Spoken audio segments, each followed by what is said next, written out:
ನಮಸ್ಕಾರ ಕದಂಬ ನ್ಯೂಸ್ಗೆ ಸ್ವಾಗತ. ನಾನು ಸೋನಿಕಾ ಸುದೇಶ್. ಸುದ್ದಿಯ ವಿವರಗಳು. ಜಿಲ್ಲಾ ಉಸ್ತುವಾರಿ ಸಚಿವರಾದ ಈಶ್ವರ್ ಖಂಡ್ರೆ ಅವರು ಇಂದು ಮನ್ನೆಖೇಳಿ ಬಳಿ ಥಾಯ್ಲೆಂಡ್ ಬಿಕ್ಕು ಸಂಘದ ಆಶ್ರಯದಲ್ಲಿ ಕಲಬುರಗಿ ನಗರದಿಂದ ತೆಲಂಗಾಣದ ನಾಗಾರ್ಜುನ ಸಾಗರದಲ್ಲಿರುವ ಬುದ್ಧವನಂವರೆಗೆ ಹಮ್ಮಿಕೊಂಡಿರುವ ಬೌದ್ಧ ಧರ್ಮದ 3ನೇ ಧಮ್ಮಯಾತ್ರೆಗೆ ಆತ್ಮೀಯ ಸ್ವಾಗತ ಕೋರಿದರು. ಈ ಧಮ್ಮಯಾತ್ರೆಯಲ್ಲಿ ಭಾಗವಹಿಸಿ ಮಾತನಾಡಿದ ಸಚಿವರು, ಬುದ್ಧನ ಉಪದೇಶಗಳಾದ ಅಹಿಂಸೆ, ಕರುಣೆ, ಸಮಾನತೆ ಮತ್ತು ಶಾಂತಿಯ ಮಾರ್ಗ ಇಂದಿನ ಅಶಾಂತ ಜಗತ್ತಿಗೆ ಅತ್ಯಂತ ಅಗತ್ಯವೆಂದು ಹೇಳಿದರು. ಈ ಯಾತ್ರೆ ಕೇವಲ ಧಾರ್ಮಿಕ ಕಾರ್ಯಕ್ರಮವಲ್ಲದೆ ವಿಶ್ವ ಶಾಂತಿ, ಮಾನವೀಯ ಮೌಲ್ಯಗಳು ಹಾಗೂ ಸೌಹಾರ್ದತೆಯ ಸಂದೇಶವನ್ನು ಸಮಾಜಕ್ಕೆ ಸಾರುವ ಮಹತ್ವದ ಚಳವಳಿಯಾಗಿದೆ ಎಂದು ಅವರು ಅಭಿಪ್ರಾಯಪಟ್ಟರು. ಕರ್ನಾಟಕ ಮತ್ತು ತೆಲಂಗಾಣ ರಾಜ್ಯಗಳನ್ನು ಸಂಪರ್ಕಿಸುವ ಈ ಧರ್ಮಯಾತ್ರೆ ಜನಮನಗಳಲ್ಲಿ ಶಾಂತಿ, ಸಹಬಾಳ್ವೆ ಮತ್ತು ಸೌಹಾರ್ದತೆಯ ಮನೋಭಾವವನ್ನು ಬಿತ್ತಲಿ ಎಂದು ಅವರು ಹಾರೈಸಿದರು. ಈ ಸಂದರ್ಭದಲ್ಲಿ ಯಾತ್ರೆಯಲ್ಲಿ ಭಾಗವಹಿಸಿದ ಭಿಕ್ಕುಗಳಿಗೆ ಗೌರವ ಸಲ್ಲಿಸಿ ಧಮ್ಮಯಾತ್ರೆಯ ಯಶಸ್ವಿಗಾಗಿ ಶುಭಾಶಯಗಳನ್ನು ತಿಳಿಸಿದರು. ಪಂಚಾಯತ್ ಅಭಿವೃದ್ಧಿಗೆ ಯೋಜನೆ ಅಧಿಕಾರಿಯಾಗಿರುವ ಉಮೇಶ್ ಜಾಬಾ ಅವರ ವಿರುದ್ಧ ಸುಮಾರು 6 ಕೋಟಿ ರೂಪಾಯಿ ಭ್ರಷ್ಟಾಚಾರದ ಗಂಭೀರ ಆರೋಪಗಳು ಕೇಳಿ ಬಂದಿವೆ. ಕಾನೂನು ಬಾಹಿರವಾಗಿ ಖಾತೆಗಳನ್ನು ಸೃಷ್ಟಿಸಿ ಹಣ ಲಪಟಿ ಮಾಡಲಾಗಿದೆ ಎಂದು ಆರೋಪಿಸಿ ಇಂದು ನಗರದ ಪತ್ರಿಕಾ ಭವನದಲ್ಲಿ ಪತ್ರಿಕೆಗೋಷ್ಠಿ ನಡೆಸಿ ಮಾಹಿತಿ ಬಹಿರಂಗಪಡಿಸಲಾಯಿತು. ಕಳೆದ 41 ತಿಂಗಳ ಅವಧಿಯಲ್ಲಿ ಪಂಚಾಯತ್ನ ಎ ಮತ್ತು ಬಿ ಖಾತೆಗಳನ್ನು ಅಕ್ರಮವಾಗಿ ಸೃಷ್ಟಿಸಿ ಸರ್ಕಾರದ ಹಣವನ್ನು ದುರ್ಬಳಕೆ ಮಾಡಲಾಗಿದೆ ಎಂದು ಆರೋಪಿಸಿದರು. ಯಾವುದೇ ಸಾಮಾನ್ಯ ಸಭೆ ಕರೆಯದೆ, ಪಂಚಾಯತ್ ಸದಸ್ಯರ ಅನುಮತಿ ಪಡೆಯದೆ ಸುಮಾರು 10,000ಕ್ಕೂ ಹೆಚ್ಚು ಡಿಜಿಟಲ್ ಖಾತೆಗಳನ್ನು ತೆರೆಯಲಾಗಿದೆ ಎಂದು ತಿಳಿಸಿದರು. ಇದಲ್ಲದೆ ಕೇವಲ ಒಂದು ಸಾಮಾನ್ಯ ಸಭೆಯನ್ನು ನಡೆಸಿ ಅದರಲ್ಲಿ ಕಾನೂನಿಗೆ ವಿರುದ್ಧವಾಗಿ 3 ರಿಂದ 4,000 ಡಿಜಿಟಲ್ ಖಾತೆಗಳನ್ನು ತೆರೆಯಲಾಗಿದೆ.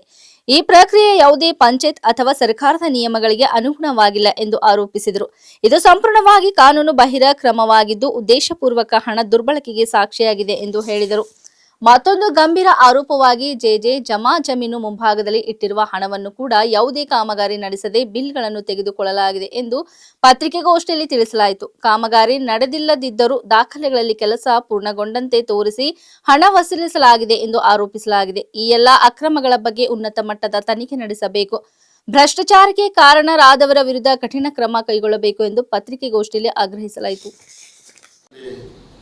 ಸುಮಾರು 5 ರಿಂದ 6 ಕೋಟಿ ಉಮೇಶ್ ಜಾಬಾ ಅವರು ಪಂಚಾಯತ್ ಅಭಿವೃದ್ಧಿ ಅಧಿಕಾರಿಗಳಿಗಿಂತ ಉಮೇಶ್ ಜಾಬಾ ಅವರು ಭ್ರಷ್ಟಾಚಾರವನ್ನು ಮಾಡಿದ್ದಾರೆ.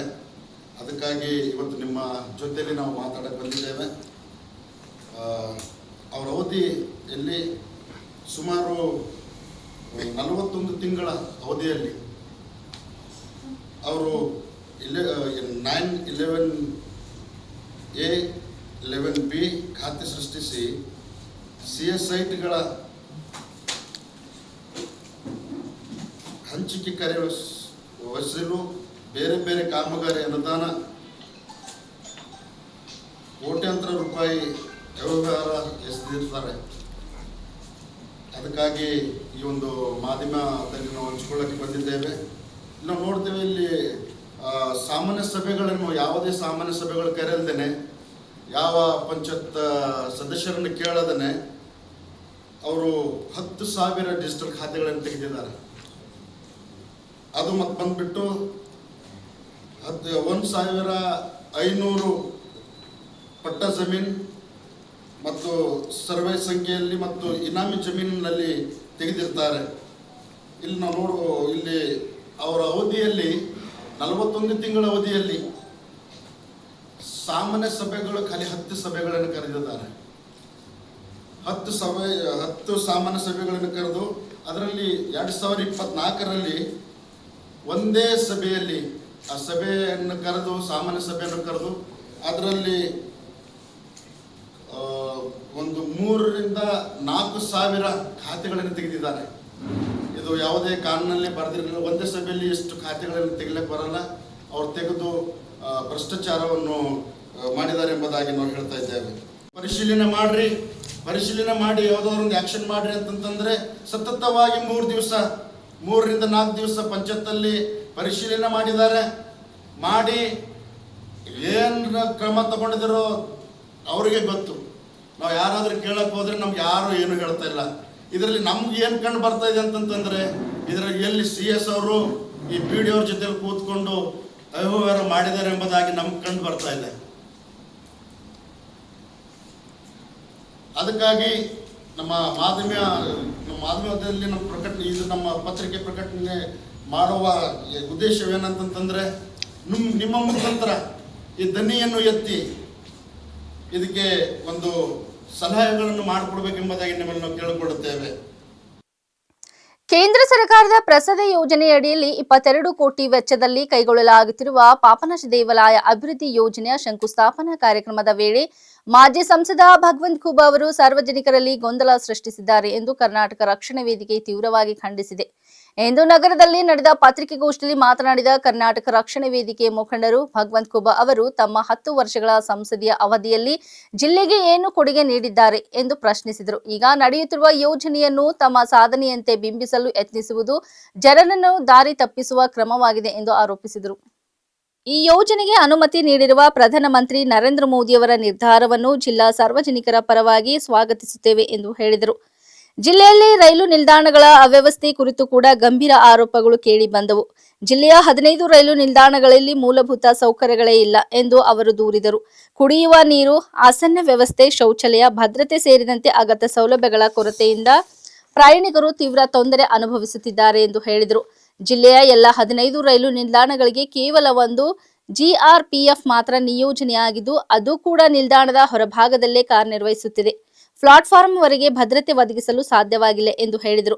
ತಮ್ಮದೇ ತಾಲೂಕಾ ಕ್ಷೇತ್ರವಾದ ಕಮಲ್ನಗರ್ ರೈಲು ನಿಲ್ದಾಣದ ಸ್ಥಿತಿ ಅತ್ಯಂತ ದಯನೀಯವಾಗಿದೆ ಎಂದು ಅವರು ವಿವರಿಸಿದರು.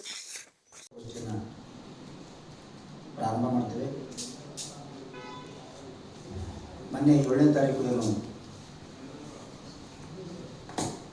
ಕೇಂದ್ರ ಸರ್ಕಾರದ ಪ್ರಸಾದ ಯೋಜನೆಯಡಿಯಲ್ಲಿ 22 ಕೋಟಿ 41 ಲಕ್ಷ ರೂಪಾಯಿ ಅನುದಾನದಲ್ಲಿ ಕಾಮಗಾರಿಯನ್ನು ಪ್ರಾರಂಭಿಸುವ ಕುರಿತು ಪೂಜೆ ಹಮ್ಮಿಕೊಳ್ಳಲಾಗಿತ್ತು. ಸದರಿ ಕಾಮಗಾರಿಯ ಪೂಜೆಯ ದಿವಸವೇ ಮಾಜಿ ಕೇಂದ್ರ ಸಚಿವರು ಬಿಜೆಪಿಯ ಮುಖಂಡರಾದ ಭಗವಂತ ಖೂಬಾ ಅವರು ಸಾರ್ವಜನಿಕ ವಲಯದಲ್ಲಿ ಗೊಂದಲ ಸೃಷ್ಟಿ ಮಾಡಿದ್ದಾರೆ. ಇದಕ್ಕೆ ಕರ್ನಾಟಕ ರಕ್ಷಣಾ ವೇದಿಕೆ ತೀವ್ರವಾಗಿ ಖಂಡಿಸುತ್ತದೆ.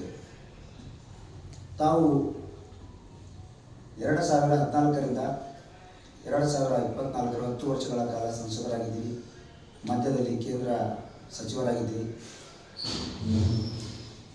ಈ ಸಂದರ್ಭದಲ್ಲಿ ತಾವುಗಳು ಅನೇಕ ಕಾರ್ಯಗಳನ್ನು ಕೈಗೊಳ್ಳೋದಾಗಿತ್ತು. ಭಾಳಷ್ಟು ಅವಕಾಶ ಇತ್ತು. 10 ವರ್ಷಗಳ ಕಾಲ ನಮ್ಮ ದೇಶದ ಹೆಮ್ಮೆಯ ಮಂತ್ರಿಗಳಾದ ನರೇಂದ್ರ ಮೋದಿಯವರ ಕೈ ಕೆಳಗಡೆ ತಾವು ಕೆಲಸ ಮಾಡಿದ್ರಿ. ಈ ಯೋಜನೆಗೆ ಅನುದಾನ ಕೊಟ್ಟಂಥ ಕೇಂದ್ರದ ಸಚಿವರಾದ ಗಜೇಂದ್ರ ಶೇಖಾವತ್ ಅವರಿಗೂ ಹಾಗೂ ಹೆಮ್ಮೆಯ ಪ್ರಧಾನಮಂತ್ರಿಗಳಾದ ನರೇಂದ್ರ ಮೋದಿಯವರಿಗೂ ಹೃದಯಪೂರ್ವಕ ಸ್ವಾಗತವನ್ನು ಜಿಲ್ಲೆಯ ಜನತೆ ಪರವಾಗಿ ಮತ್ತು ಹಾರ್ದಿಕ ಅಭಿನಂದನೆಗಳನ್ನು ಸಲ್ಲಿಸ್ತೇವೆ. ಈಗ ಮನೆ ಭಗವಂತ ಖೂಬಾ ಅವರನ್ನ ಕೇಳಕ್ಕೆ ಇಷ್ಟಪಡ್ತೀನಿ. ಬೀದರ್ ಜಿಲ್ಲೆಯಲ್ಲಿ 15 ರೈಲ್ವೆ ನಿಲ್ದಾಣಗಳಿದ್ದಾವೆ. 15 ರೈಲ್ವೆ ನಿಲ್ದಾಣಗಳಿದ್ದಾವೆ. ಆ ರೈಲ್ವೆ ನಿಲ್ದಾಣಗಳಿಗೆ ಮೂಲಭೂತ ಸೌಕರ್ಯಗಳಿಲ್ಲ. ನಮ್ಮ ಬೀದರ್ ಜಿಲ್ಲೆಯಲ್ಲಿ 15 ರೈಲ್ವೆ ನಿಲ್ದಾಣಗಳಿಗೆ ಕೇವಲ ಒಂದೇ ಪೊಲೀಸ್ ಠಾಣೆ ಇದೆ. GRPF ನಮ್ಮ ರಾಜ್ಯ ರೈಲ್ವೆ ಪೊಲೀಸ್ ಠಾಣೆ ಒಂದೇ ಇದೆ. ಅದು ಬೀದರ್ನ ರೈಲ್ವೆ ನಿಲ್ದಾಣದ ಪ್ಲಾಟ್ಫಾರ್ಮ್ ಹೊರಗಡೆ ಇದೆ. ಅದನ್ನು ತಾವು ಪ್ಲಾಟ್ಫಾರ್ಮ್ ಮೇಲೆ ತರ್ತಕ್ಕಂಥ ಒಂದು ಸಣ್ಣ ಕೆಲಸ ಸಹ ಮಾಡಿಲ್ಲ. ತಮ್ಮದೇ ತಾಲೂಕಾ ಕೇಂದ್ರವಾದ ಕಮಲ್ನಗರ್ ಮತ್ತು ಔರಾದ ಮಧ್ಯದಲ್ಲಿ ಕೇವಲ ಒಂದೇ ಒಂದು ರೈಲ್ವೆ ನಿಲ್ದಾಣ ಇದೆ, ಕಮಲ್ನಗರ್. ಅಲ್ಲಿ ಆ ರೈಲ್ವೆ ನಿಲ್ದಾಣದ ಮಾರ್ಗವಾಗಿ ಹೋಗ್ತಕ್ಕಂಥ ರೈಲುಗಳು ಯಾವುದೇ ನಿಲ್ಲುವುದಿಲ್ಲ. ಶಿರಡಿ ಗಾಡಿ ನಿಲ್ಲುವುದಿಲ್ಲ, ಬಾಂಬೆ ಗಾಡಿ ನಿಲ್ಲೋದಿಲ್ಲ. ಕೇವಲ ಒಂದು ನಾಂದೇಡ್ ಗಾಡಿ ಅದು 6 ತಿಂಗಳು ಓಡ್ತದ, 6 ತಿಂಗಳು ಸ್ಟಾಪ್ ಆಗ್ತದೆ. ಅಲ್ಲಿ ಡೈರೆಕ್ಟ್ ಬೀದರ್ ಅಲ್ಲಿ ಸ್ಟಾಪ್ ಮಾಡೋದು.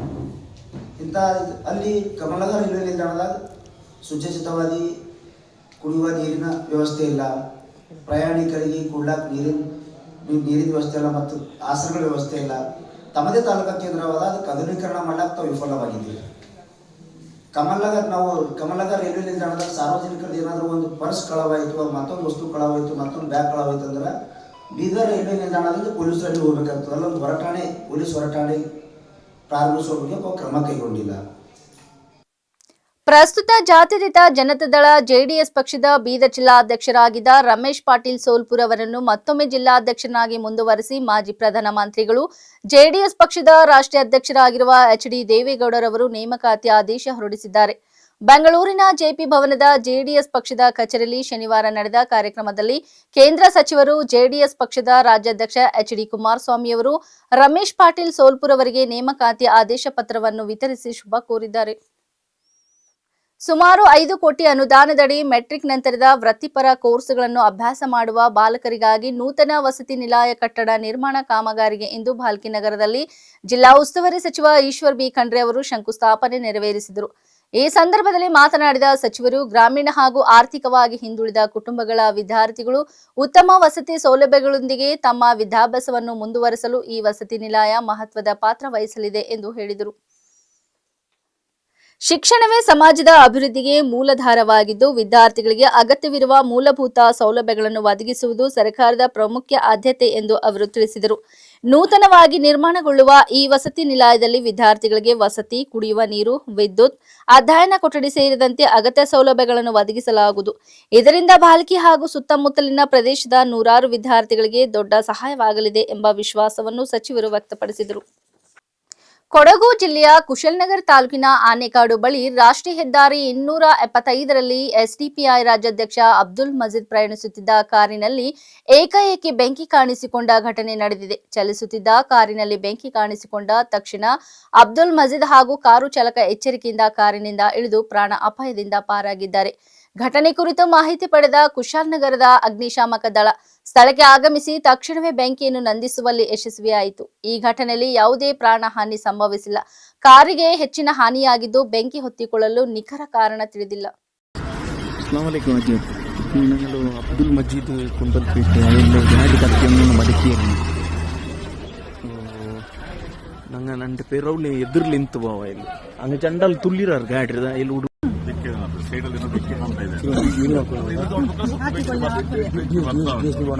ಸ್ವಲ್ಪ ಬಿಡಿ ಸ್ವಲ್ಪ ಬಿಡಿ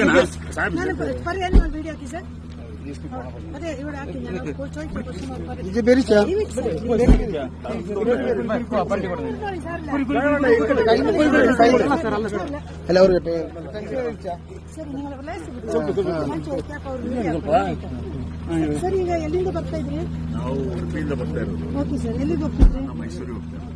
ಯಾರು ಇದ್ರಿ ಸರ್ ಕಾರಲ್ಲಿ? ನಾನು ಮತ್ತು ನಮ್ಮ ಡ್ರೈವರ್ ಇಬ್ಬರೇ ಇದ್ರಿ ಸರ್. ಮತ್ತೆ ಇದು ಇಲ್ಲಿ ಏನಾಯ್ತು ನೀವು ಬರ್ಬೇಕಾದ್ರೆ? ಇಲ್ಲಿ ಬರ್ಬೇಕಾದ್ರೆ ಅದೇ ನಿಲ್ಲಿಸಿದ್ರು ಸರ್. ನಾನು ಮೊಬೈಲ್ ನೋಡ್ತಾ ಇದ್ದೆ. ಏನೋ ಬೆಂಕಿ ಬಂದಂಗೆ ಆಗ್ತಾ ಉಂಟು, ಬೇಗ ಇಳೀರಿ ಅಂತ ಹೇಳಿದ್ವಿ. ಸೈಡಲ್ಲಿ ಬೆಂಕಿ ಕಾಣ್ತಾ ಇತ್ತು. ಇಮಿಡಿಯೇಟ್ ನಾವು ನಮ್ಮ ಲಗೇಜ್ ಅದು ಇದೆಲ್ಲ ಮತ್ತೆ ಯಾರೋ ಇಲ್ಲಿ ರಸ್ತೆಯಲ್ಲಿ ಒಬ್ಬರೆಲ್ಲ ಬಂದ್ರು, ಎಲ್ಲ ಹೆಲ್ಪ್ ಮಾಡಿದ್ರು, ಲಗೇಜ್ ಇದೆಲ್ಲ ತೆಗೀಲಿ. ಮತ್ತೆ ನೀರಿಗೆ ನೋಡಿದ್ರು, ಏನು ಮಾಡ್ಲಿಕ್ಕೆ ಆಗಿಲ್ಲ. ಎಮರ್ಜೆನ್ಸಿ ಇಳಿದು ಬಿಟ್ರಿ. ನಮ್ಮ ಹೆಸರು ಸರ್? ನನ್ನ ಹೆಸರು ಅಬ್ದುಲ್ ಮಜೀದ್. ನೀವು ಎಲ್ಲಿಯವರು? ನಮ್ಮ ಮೈಸೂರು ಸರ್. ಈ ಉಡುಪಿಯಿಂದ ಮೈಸೂರಿಗೆ ಹೋಗ್ತಿದ್ರಿ. ಇಲ್ಲಿವರೆಗೆ ಸುದ್ದಿ ಕೊಟ್ಟಿದ್ದು ನಾನು ಸೋನಿಕಾ ಸುದೇಶ್. ಮುಂದಿನ ಸುದ್ದಿಯೊಂದಿಗೆ ಮತ್ತೆ ಭೇಟಿಯಾಗೋಣ. ವಂದನೆಗಳು.